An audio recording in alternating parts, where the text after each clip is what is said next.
Hi guys and welcome back to my channel and welcome back to the Sanskrit series. आज की series में हम लोग बहुत इंपॉर्टेंट टॉपिक दैट इज समास पढ़ने वाले हैं।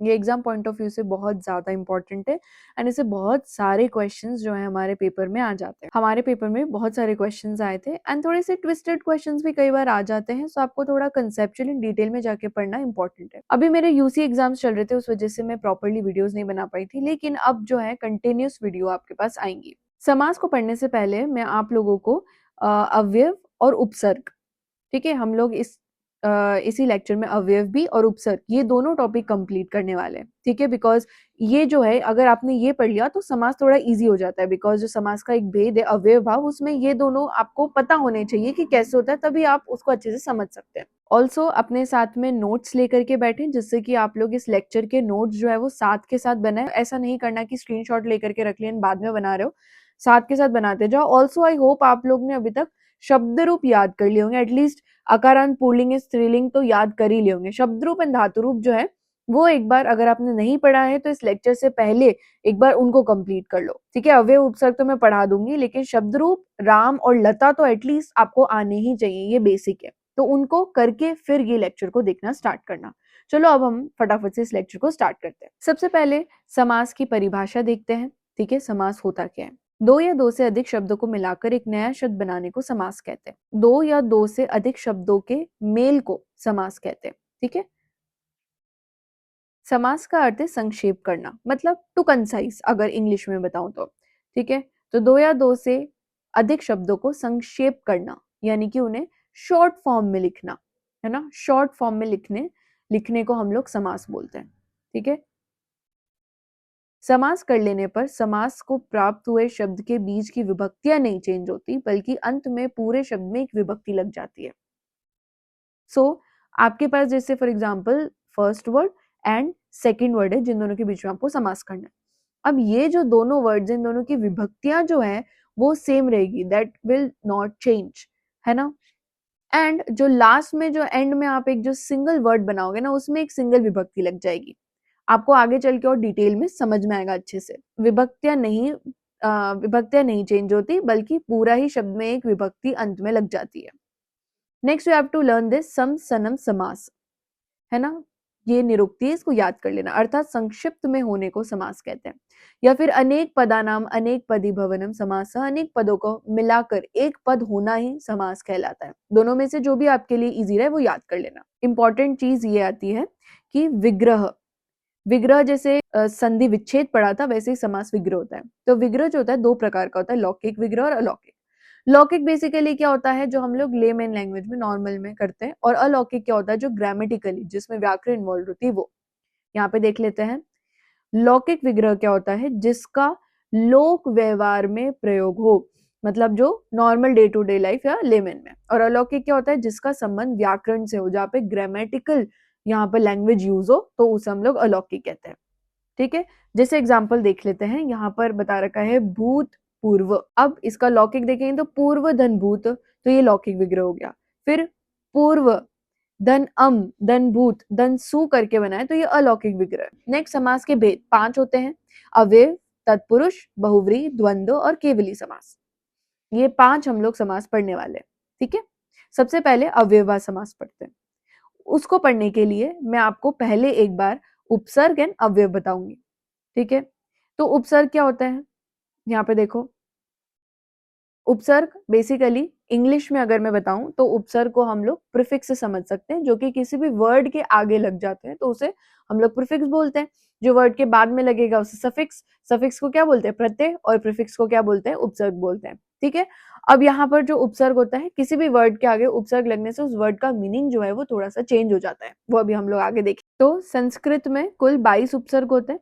अब हम प्र, परा, अब, सम, अनु, अवनिस, निर्दोष, दोर, वी, आंग, आज इसको बोल सकते हैं नी, अधि, अपि, अति, सु, उत, उद, अभि, प्रति, परि, उप। ये सारे उपसर्ग देखेंगे, इनका मेन हमें मीनिंग देखना है। जैसे कि सबसे पहला उपसर्ग आता है हमारे पास प्र उपसर्ग, इसका मीनिंग क्या है, अधिक, आगे या यश। नेक्स्ट है परा, परा का मीनिंग होगा उल्टा या फिर पीछे, ठीक है। जैसे कि पराधन भवती, पराभवती। पराजय, पराजय मतलब हार, तो ये किससे मिलके बना है, परा और जय से। जय का मतलब टू विन, एंड पराजय का मतलब टू लूज। तो आप देखो ये उल्टा हो गया ना, ऑपोजिट मीनिंग हो गया ये। फिर उसके बाद अप का मतलब बुरा या फिर अभाव। अप धन करोति, अप करोति, ऐसे आपको ये मीनिंग्स देखने में, इंपॉर्टेंट चीज तो ये है। फिर नेक्स्ट आता है सम उपसर्ग। सम का मतलब क्या होता है? अच्छी तरह से, भली भांति, जैसे कि सम धन भवति, संभवति। नेक्स्ट है हमारे पास अनु उपसर्ग। अनु का मतलब होता है पीछे, जैसे अनु धन गच्छति तो अनुगच्छति। फिर अव उपसर्ग, इसका मतलब नीचे या फिर दूर। अव धन गच्छति, अवगच्छति। नेक्स्ट निस उपसर्ग है। निस का मतलब नीचे या फिर दूर। निर है, निर का मतलब भी जो है नीचे या फिर दूर ही होता है। दुस, दुस का मतलब होता है दुष्ट या फिर बुरा, जैसे कि दुष्कर, दुशासन। फिर दूर, दूर का मतलब भी बुरा या फिर कठिन हो जाता है। नेक्स्ट उपसर्ग वी है। वी का मतलब होता है बिना, पृथक, विविध या विशेष, मतलब किसी के बिना, किसी से अलग होना, ठीक है, किसी से विविध होना, डिफरेंट होना, ये होता है। आंग, जिसको आ भी उपसर्ग बोल सकते हैं, पर्यंत या फिर किसी की और, ये हो जा। आधन्ययति, आनयति, ठीक है। आधन वसति, आवसति। फिर उसके बाद नी उपसर्ग है, उसका भी सेम मीनिंग है, तो है पर्यंत या फिर और। नेक्स्ट वी हैव अधि उपसर्ग। अधि यानी पर्यंत या और, अपि निकट, पास में। फिर अति उपसर्ग यानी कि बहुत। नेक्स्ट सु उपसर्ग का मतलब होता है सुंदर। सुधन पचति, सुपचति, सुचरति, सुलभ, ये सब। तो उपसर्ग बेसिकली आपको यहाँ पर उसका मीनिंग याद करना है, दैट्स इट। और एक एक दो दो एग्जाम्पल्स देख लो, that will be sufficient. Meaning आपको जरूर याद होना चाहिए। और उपसर्ग में ऐसा कुछ है नहीं, क्योंकि क्वेश्चंस में यही पूछ सकते हैं ना, उपसर्ग के मीनिंग पूछ लेंगे ना, आपको बोलेंगे कि इससे सेंटेंस बना लो, तो मीनिंग याद कर लेना। नेक्स्ट अपन आ जाते हैं अवयव पे। संस्कृत में विकारी और अविकारी दो प्रकार के शब्द प्रयुक्त होते हैं। जिन शब्दों में सुपर तिंग रूप बनते हैं वो परिवर्तित होते हैं और वो विकारी, और जो परिवर्तित न होने वाले होते हैं वो अविकारी होते हैं। अविकारी शब्दों को अवयव की संज्ञा दी जाती है।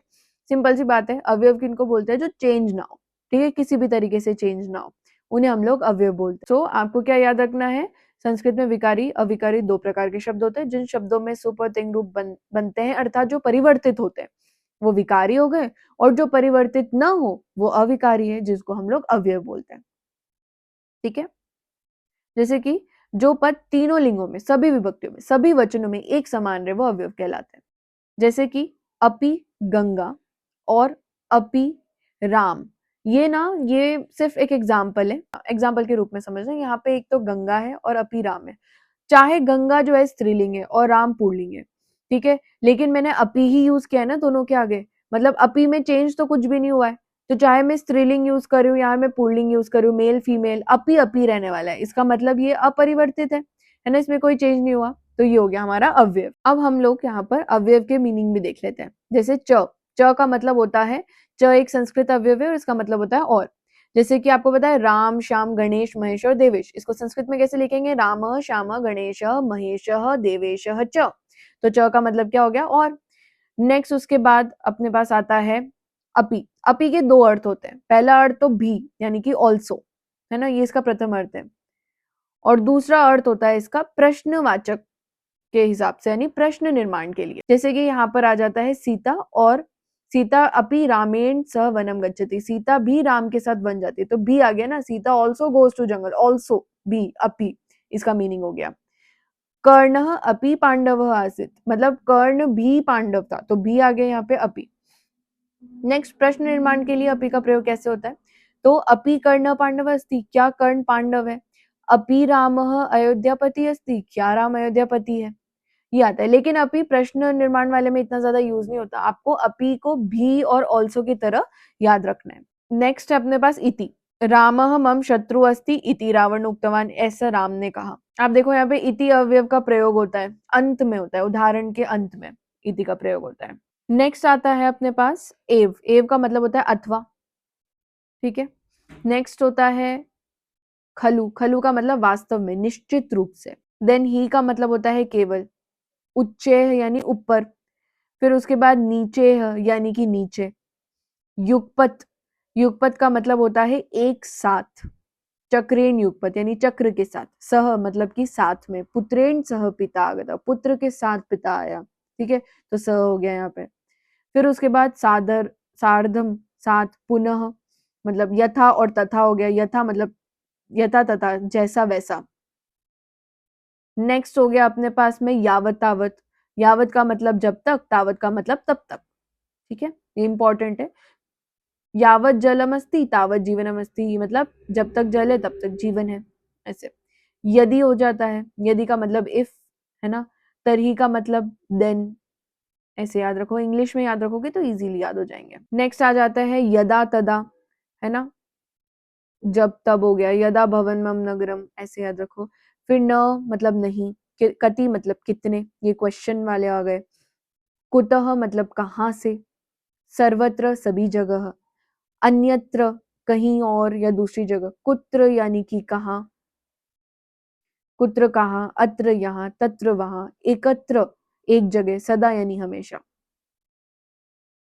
तो ये हो गए आपके सारे अवयव, ठीक है। अवयव कहीं भी चेंज नहीं होते, हर जगह पे अवयव सेम रहते हैं। जैसे तत्र रामः अस्ति और तत्र लता अस्ति। अब आप देखो यहाँ पर मैंने राम जो है वो पुल्लिंग है और लता जो है वो स्त्रीलिंग है, लेकिन मैंने आप देखो तत्र में तत्रह या फिर तत्रम, है ना, तत्र या फिर तत्रम नहीं लिखा है, मैंने यहाँ पे सिर्फ तत्र लिखा है। चाहे वहां पे राम है चाहे वहां पे लता है, मैंने तत्र ही लिखा है, ठीक है। दैट मीन्स अवयव जो होते हैं वो चेंज नहीं होते हैं, इसलिए उन्हें अवयव बोले ना, वो अपरिवर्तित रहते हैं, ठीक है।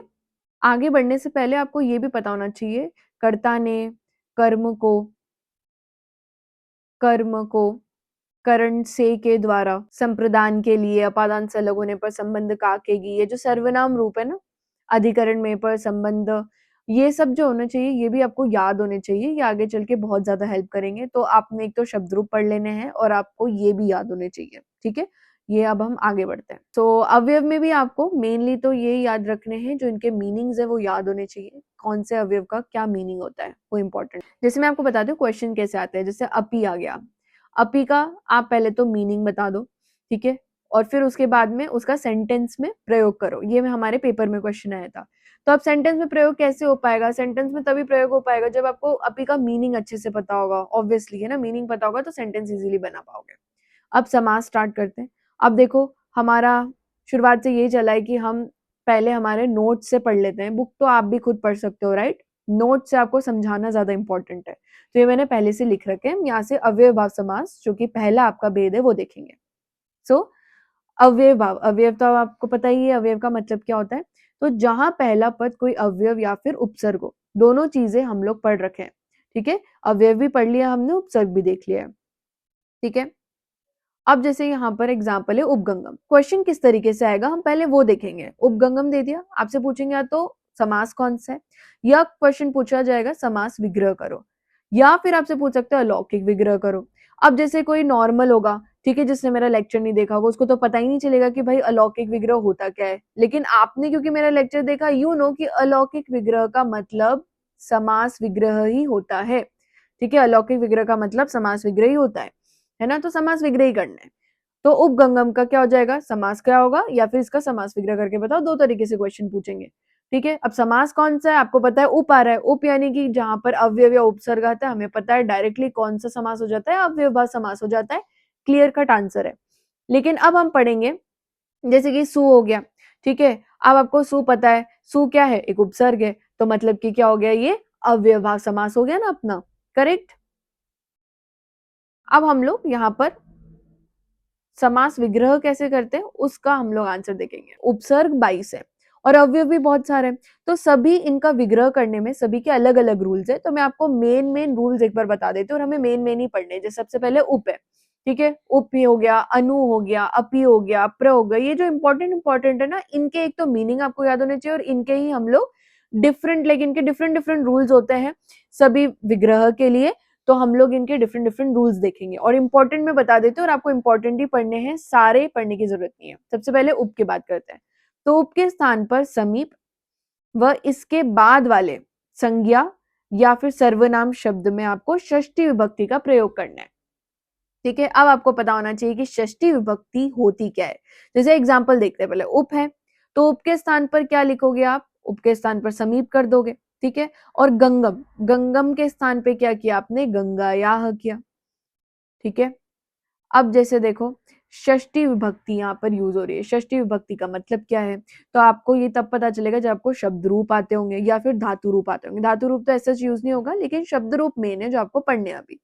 तो मैंने यहाँ पे लिख रखे हैं, जैसे ये लता के शब्द रूप लिखे स्त्रीलिंग के और ये पुल्लिंग के राम के लिखे, जो कि बेसिक होते हैं। ये जो हो गए, तो ये आपके टिप्स पर होने चाहिए। It should be on your tips, ठीक है, याद एकदम परफेक्ट होने चाहिए। कुछ ना करो तो लता राम ये तो याद कर लो। और ये देखो, ये है हमारी षष्ठी, लताया लतायोः लतानाम, ये षष्ठी विभक्ति है।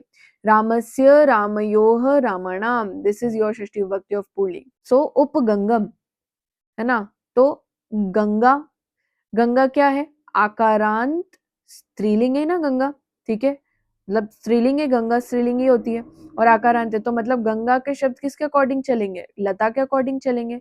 लता भी क्या है, आकारांत है, आकारांत स्त्रीलिंग है, गंगा भी, तो उसके अकॉर्डिंग ही इसके रूप चलेंगे।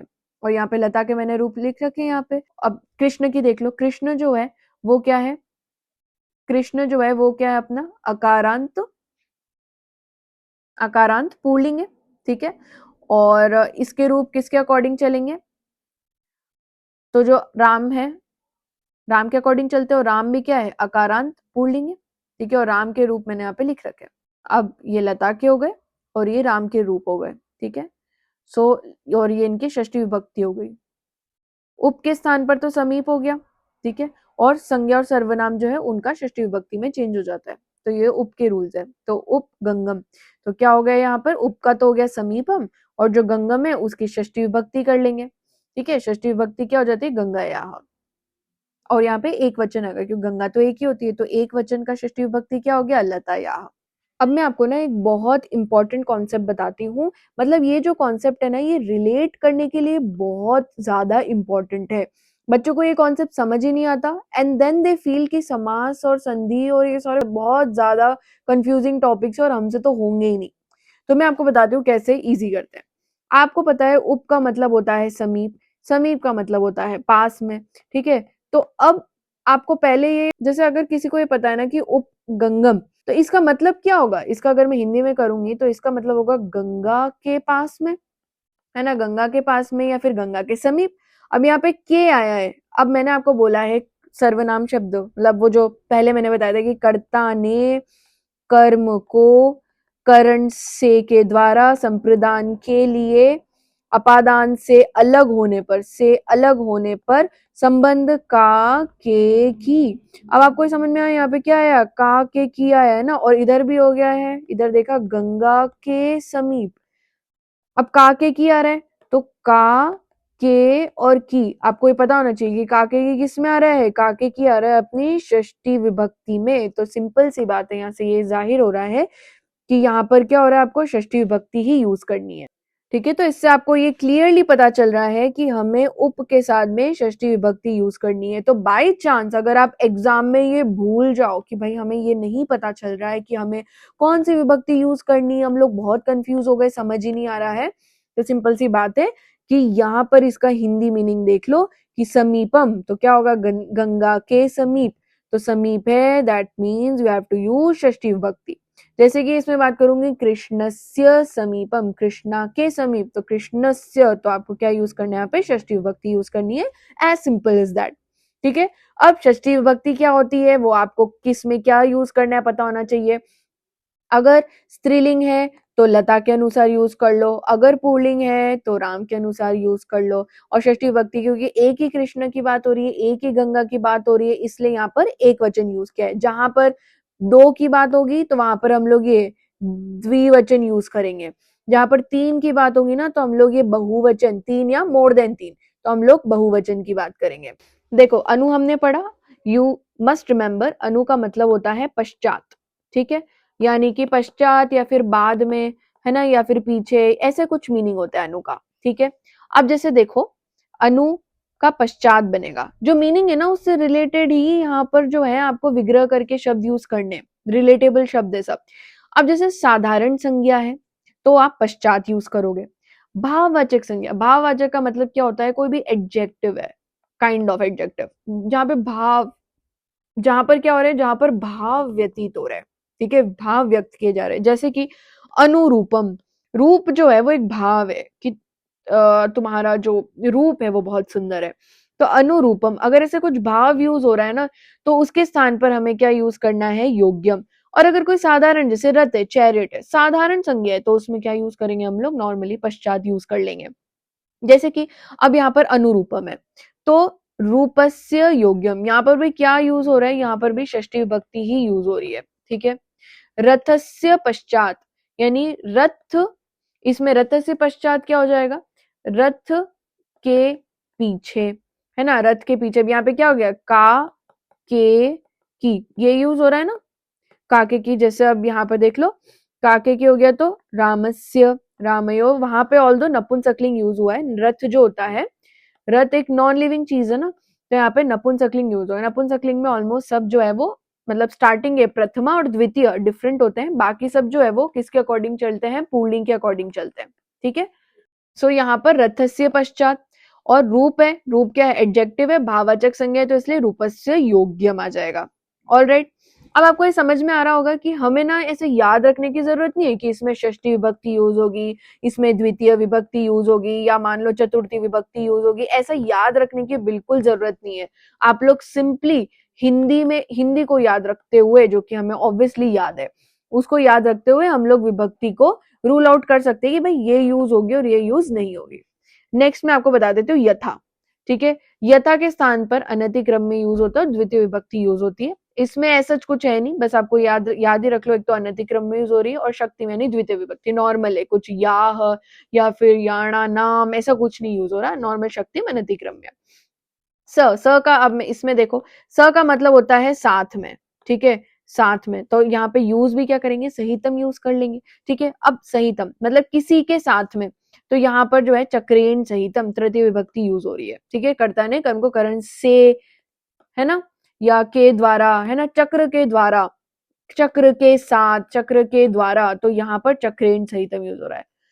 उसके बाद आता है प्रति, ये बहुत सिंपल है, अगर कहीं पर भी प्रति आ जाए ना, तो पीछे जो भी संज्ञा सर्वनाम है ना, उसको 2 बार रिपीट कर लो और लास्ट में प्रति लगा लो, सिंपल सी बात है, ठीक है।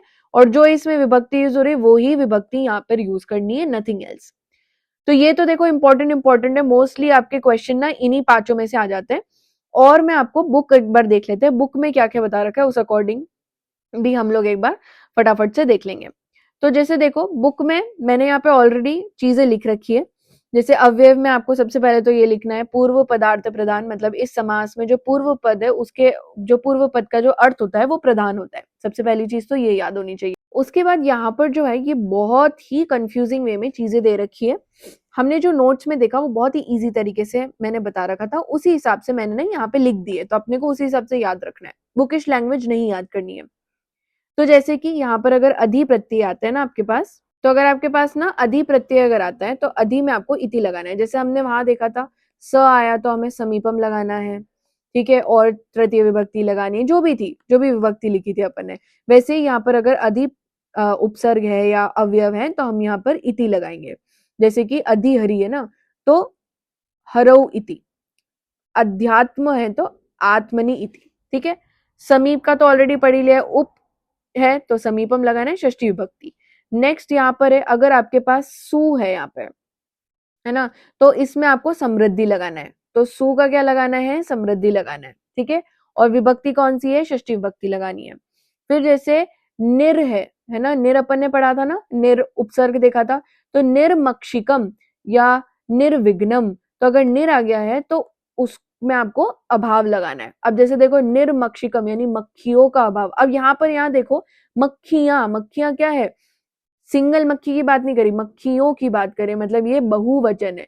तो आप जो यहाँ पर षष्ठी विभक्ति लगाओगे ना, षष्ठी विभक्ति का बहुवचन लगाना है। जैसे मैं आपको बताती हूँ, यहाँ पर षष्ठी विभक्ति का बहुवचन क्या होगा, देखो ये षष्ठी विभक्ति है, षष्ठी विभक्ति का बहुवचन क्या होता है, रामाणाम, यहाँ पे लतानाम, तो ये बहुवचन है। तो आपको समझ में आया कब बहुवचन यूज करना है, मक्खियों के अभाव में, है ना। तो मक्खियां क्या हो गई आपकी, बहुवचन हो गई ना, 2 से ज्यादा मक्खियां, खूब सारी मक्खियां, ठीक है। निर का आप अभाव लिखोगे और षष्ठी विभक्ति। उसके बाद नेक्स्ट आता है अति। अति जो है, अति में आप यूज करोगे अत्यय, ठीक है, और षष्ठी विभक्ति यूज करनी है, ठीक है। अब ये आपको पता होना चाहिए षष्ठी विभक्ति, एक वचन, बहुवचन, द्विवचन, ये तभी पता होंगे जब आपने शब्द रूप पढ़े होंगे। उसके बाद अति, अति का आप युज्यते, अति स्वप्नम यानी स्वप्न संप्रति न युज्यते। वैसे जो डिफिकल्ट डिफिकल्ट जैसे ये लग रहे हैं ना, संप्रति न युज्यते लिखना, ये सब इतने वैसे तो पूछते नहीं है, और पूछेंगे तो इनसे एक्स्ट्रा कुछ नहीं पूछेंगे, तो बस ये 2-3 जो एग्जाम्पल इसमें दे रखे ना वो याद करके चले जाना। उसके बाद में जैसे इति है, इति बहुत रेयर चांसेस है कि ये आ जाए आपसे, वरना आपसे स हो गया, उप हो गया, अनु हो गया, ये पूछते हैं, इसके अलावा नहीं पूछते। तो इति अगर पूछे तो उसमें प्रकाश आ जाता है, षष्ठी विभक्ति है, मोस्टली आप देखो षष्ठी विभक्ति यूज हो रही है, ठीक है। नेक्स्ट है यहाँ पर अनु का मैंने बता दिया, पश्चात होता है, योग्य होता है, ये देख लो। फिर उसके बाद में जैसे आनु, जैसे अनु है तो यहाँ पर आनुपूर्ण यूज कर लो, ये नहीं पूछते मोस्टली। फिर यहाँ पर जैसे सचक्रम है तो चक्रेण संहिता मैंने बताया, और यहाँ पे युगपद भी यूज कर सकते हो है ना चक्र के साथ में, तो वो आप देख लेना जो भी आपको सूटेबल लगे। फिर उसके बाद में जैसे स है तो सहश यूज करते हो, ठीक है। सवर्णम तो सदृश वर्णेन, ये देख लेना एक बार। फिर उसके बाद में संपत्ति, मतलब संपत्ति किस में यूज करोगे, सु में संपत्ति यूज करते हो, ये भी मुश्किल है आना, बट ठीक है फिर भी एक बार याद, एक बार दिमाग में रख लेना। ये तो बिल्कुल भी नहीं पूछ सकते इसमें, देखो ये आ जो है ये याद रख लेना, ये इजी है, आ मरणात, आजीवनात, कुछ भी नहीं है इसमें, बस ये लिखना है। उसके बाद सअग्नि, साग्नि जो है ना, इसमें अग्नि पर्यंतम अंत वचन जो है ये देख लेना। तो ये हो गया आपका अव्ययभाव समास, ठीक है। सो ये आपको जो है चीजें अच्छे से मैंने सारी बता दी हैं। तो एक बार क्विक रिकैप कर लेते हैं फटाफट से, ऑलरेडी वीडियो बहुत बड़ी हो चुकी है। तो हमने पहले समास पढ़ा, 2 या 2 से अधिक शब्दों को जोड़ने को समास कहते हैं। फिर हमने यहाँ पे भेद देखे, भेद में सबसे पहले हमने ना अव्ययभाव समास देखा, उससे पहले हमने देखा अलौकिक और लौकिक विग्रह होते हैं। अगर हमसे लौकिक विग्रह पूछे that means they are asking to do समास विग्रह। लौकिक विग्रह तो नॉर्मल जो लेमन लैंग्वेज में, डे टू डे लैंग्वेज में जो विग्रह होता है उसे कहते हैं। फिर अव्ययभाव समास देखा, अव्ययभाव समास में कुछ रूल्स जो है वो ये बुक के अकॉर्डिंग देखे अपन ने, ये जो है आप नोट्स जिस हिसाब से मैंने बनाया ना उसी हिसाब से नोट्स बना लेना। फिर हमने जो है यहाँ पर नोट्स के थ्रू मैंने आपको अव्ययभाव समास बताया जिसमें इंपॉर्टेंट चीजें थी। सबसे पहले उप का बताया, उप अगर होता है तो समीपम, ठीक है। और कैसे याद रखते हैं वो भी बता दिया ना, कंसेप्चुअल चीजें मैंने आपको सारी क्लियर करा दी है। गंगा के पास में, ठीक है, काके की किस में आ जाता है, षष्ठी विभक्ति में आ जाता है, कर्ता ने कर्म को करण से के द्वारा संप्रदान के लिए अपदान से लगोने पर संबंध काके की, किसी से संबंध है, ठीक है। गंगा के पास में ना, गंगा के पास में, गंगा से संबंध रखता है वो, तो ये हो गया। उसके बाद मैंने आपको अनु भी बताया, यथा, स, प्रति, ये इंपॉर्टेंट सारे बता दिए, ठीक है। उसके बाद में हमने यहाँ पर इसी लेक्चर में 2 टॉपिक्स और कंप्लीट कर लिया। एक तो हमने उपसर्ग भी कंप्लीट कर लिया, उपसर्ग का मतलब होता है प्रीफिक्स। इसमें मेन चीज आपको क्या याद रखनी है, आपको एक तो इसके मीनिंग्स याद रखने, और इसको सेंटेंस में उपयोग कैसे करते हैं वो हम धीरे धीरे समास संधि के थ्रू पढ़ लेंगे, बट मेन तो आपको मीनिंग पता होने चाहिए। उपसर्ग बोलते हैं किसको, उपसर्ग टोटल 22 उपसर्ग होते हैं संस्कृत में। उसके बाद हमने अवयव पढ़ा, अवयव में भी सेम ही चीज पढ़ी है कि सबसे पहले तो अवयव जो होते हैं वो अविकारी होते हैं, जिनमें कोई परिवर्तन नहीं होता, चाहे लिंग हो जाए, कोई डिफरेंट लिंग आ जाए, या चाहे कोई पीछे विभक्ति डिफरेंट आ जाए, या फिर वचन, एक वचन, बहुवचन, द्विवचन, कोई दूसरा जो है वचन आ जाए, लेकिन वो अपरिवर्तित रहते हैं, चेंज नहीं होता है, ठीक है। और हमें इसमें भी इसके मीनिंग याद रखने, मैंने बताया है कि अवयव से आपको या तो इसके मीनिंग पूछ लेंगे, अवयव से क्वेश्चन आ जाता है, अवयव से क्वेश्चन आ जाता है कि या तो इसके मीनिंग बता दो या फिर इनका ना सेंटेंस में प्रयोग कर लो, तो मीनिंग आपको याद होने चाहिए। चलो that was it for today's lecture, and I hope आपको ये लेक्चर पसंद आया होगा। अगले लेक्चर में हम लोग आगे के जो समास है उसको कंटिन्यू करेंगे, एंड आई होप सो आप लोगों ने नोट्स बनाए हो और जो भी मैंने आपको पढ़ने के लिए पहले दिया हो वो आपने किया होंगे। And thank you so much for watching this video. अगर आपको कोई भी डाउट है तो आप कमेंट कर सकते हैं, I will try to solve that, and keep watching, show some love so that it will keep me motivated. So thank you so much for watching, take care, bye guys.